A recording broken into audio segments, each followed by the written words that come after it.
Sir Varma గారు ఇందాక మీరు రోజా గారికి సంబంధించినటువంటి బయట వేశారు సార్. ఆమె చెప్పిన దాంట్లో ఏమి తప్పు కనపడింది? చంద్రబాబు నాయుడు గారు ఎన్టీఆర్ గారికి వెన్నుపోటు పొడిచారనే మాట ఏమైనా తప్ప?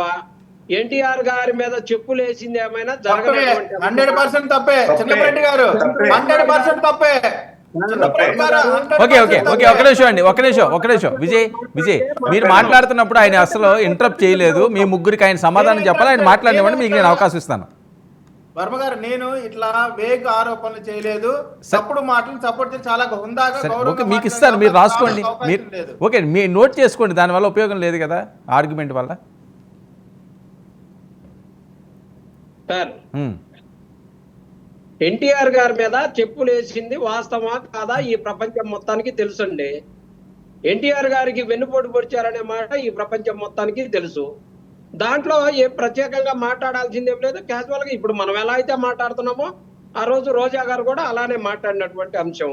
అలాగే రోజా గారు మన తాడేపల్లిలో కిడ్నాప్ చేయబడి పేరేచర్ల మీదుగా పిడుగురాళ్ళ వరకు తీసుకుపోతా ఉంటే మేమందరం కూడా ఆ రోజు ఫాలో అయ్యి ఆమెని రక్షించుకొని మేము అక్కడ కాపాడుకోవటం జరిగింది.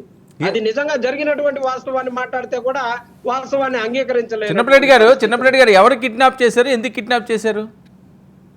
సార్ ఆ రోజు పార్లమెంట్ దానికి సంబంధించి, మహిళా పార్లమెంట్ దానికి సంబంధించి ఒక మీటింగ్ జరుగుతూ ఉంది. వైఎస్ఆర్ కాంగ్రెస్ పార్టీ మహిళా అధ్యక్షురాలుగా ఉన్నటువంటి రోజా గారిని, ఎమ్మెల్యేగా ఉన్న రోజా గారిని కూడా అతిథిగా పిలవటం జరిగింది.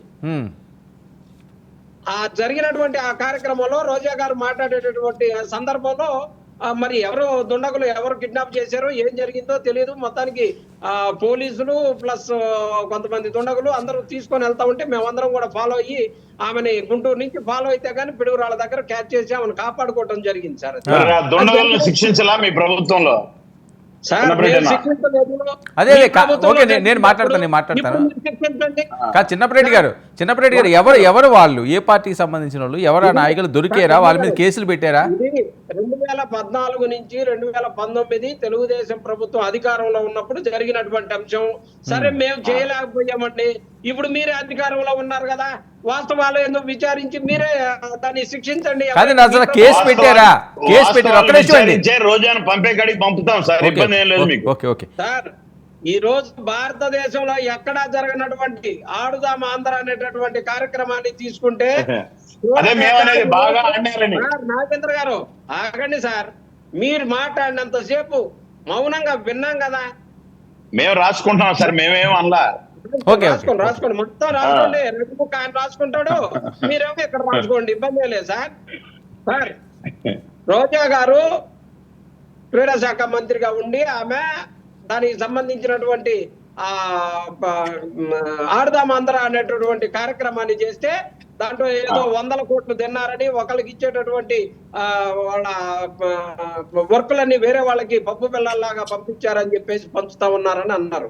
సార్ ఈ రాష్ట్రంలో క్రీడలకి అధిక ప్రాధాన్యత ఇవ్వాలని ముఖ్యమంత్రిగా ఉన్నటువంటి ఆనాడి వైఎస్ జగన్మోహన్ రెడ్డి గారు నిర్ణయం తీసుకొని ప్రతి గ్రామంలో కూడా ప్రతి పట్టణంలో కూడా పోటీతత్వాన్ని పెంచాలి, ప్రజలందరూ కూడా ఆహ్లాదకరంగా ఆటలాడాలని చెప్పేసి ఒక కొత్త కాన్సెప్ట్ ని తీసుకొని వస్తే మీరెప్పుడు కొత్త కాన్సెప్ట్ చేయటం మీ వల్ల కాదు, చేసే దాంట్లోనే అవినీతి జరిగింది, అది జరిగింది, ఇది జరిగింది అని చెప్పేసి ఏం చూస్తారు సార్?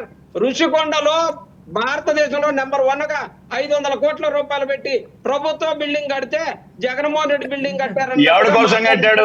ఏం మాట్లాడుతున్నావు చిన్నపరెడ్డి? ఎవరి కోసం, ఏం మాట్లాడతావు ఎవరి కోసం కట్టినారు? అవసరం అది సొంత బిల్డింగ్? ఒక మాట చెప్పండి సార్, అది ప్రభుత్వ బిల్డింగా జగన్మోహన్ రెడ్డి బిల్డింగా? ఎవడబ్బా సొత్తని కట్టాడు సార్? ప్రభుత్వ బిల్డింగ్ అయితే ముఖ్యమంత్రి మా ఊరు ప్లేస్ లో ఉండాలి. ఎవడబ్బా సొత్తని ఆయన సొత్తు కట్టాలి. ఎవడబ్బా సొత్తని 100 కోట్లు పెట్టి కడతాడు గెస్ట్ హౌస్? ఎవరు సొత్తని కట్టాడు? ఇప్పుడు దేనికి వాడుకోవాలి దాన్ని? వాడుకోవాలి దాన్ని? చిన్నపరెడ్డి గారు ఆలోచించి మాట్లాడండి. నాగేంద్ర గారు ఒక్క నిమిషం ఉండండి. చిన్నపరెడ్డి గారు అప్పుడు ఎఫ్ఐఆర్ ఏమైనా ఫైల్ అయిందా? ఏ స్టేషన్లో ఫైల్ అయింది? ఏ స్టేషన్లో మీరు కంప్లైంట్ ఇచ్చారు? ఏదో చెప్పడం కాదు కదా. టూరిజం శాఖ ఉన్నటువంటి వాతావరణాన్ని ఏర్పాటు చేయడానికి కావాల్సినటువంటి గెస్ట్ హౌస్ కట్టిస్తే కూడా చూడలేనటువంటి చిన్నపరెడ్డి గారు నా వాయిస్ వినిపిస్తుందా? చిన్నపరెడ్డి గారు మీరే మాట్లాడితే కానీ నా వాయిస్ వినిపిస్తున్నదా? మీరు అన్నీ ఒకసారి అన్నీ కలపకండి, అది అది అర్థం కాదు. ఆవిడ కిడ్నాప్ అయిందన్నారు, ఏ పోలీస్ స్టేషన్లోనే కంప్లైంట్ ఇచ్చారా, ఎఫ్ఐఆర్ ఫైల్ అయిందా, ఆ దుండగులు ఎవరో మీరు ట్రేస్ చేశారా, దానికి ఏమైనా సంబంధించిన ఆధారాలు ఉన్నాయా, అది మళ్ళీ తీయొచ్చు. వీళ్ళే కదా అంతా, అదొక హైడ్రామా. సార్ హైడ్రామా ఏం కాదు సార్, ఆ రోజు కేసులు కూడా అయినాయి. ఎక్కడండి, ఏ స్టేషన్లో? పిడుగురాళ్ళ పోలీస్ స్టేషన్ లో కేసు కూడా అయ్యింది.